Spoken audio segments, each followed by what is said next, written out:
Now, I expected it to be easy. I mean, I've watched loads of serial killer films and on TV. It really wasn't. It was messy. A dead body weighs a ton, and no one ever says what to do with the bones. So here's what happened. First, I made him sleep with a concoction of pills. The plan was to have him OD'd. That didn't even go to plan. You see, when somebody ODs on drugs, they don't always fall asleep.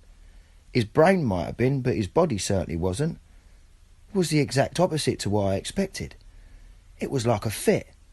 His whole body just wouldn't stop moving. It was like he was possessed. Now, I didn't want this. I didn't want to hurt him. He didn't deserve that. I fucked up. So I had to make sure the first stab would kill him. I'm a fair man, see? So I stabbed him, and guess what?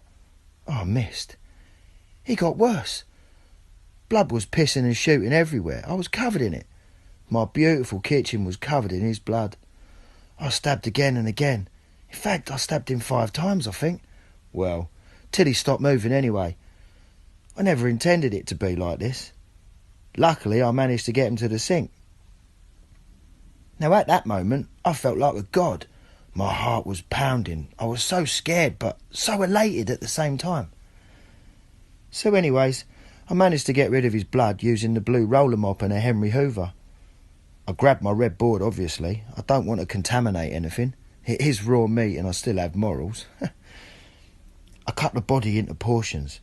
I beautifully took all the meat off the bones. Took me ages. Not to mention the offal. Oh, it was horrible and I obviously needed more practice. Now, the offal wasn't something I fancied, so what I did was put it all into a pressure cooker and blitzed them. For the bones, I boiled the arse out of them. In 3 batches after 7 hours, I could blitz them. I'll tell you what, I wasn't wrong. This tasted better than anything I've ever tasted. Now, I wasn't about to become a cannibal, but if I served this to people, it would be talked about so much an inspector would have appeared. Now, obviously, I couldn't sell this as human meat. That would be just wrong.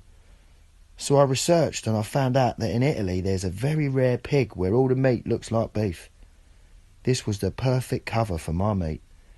I realised at this very moment this was my dream come true and I could finally get a star.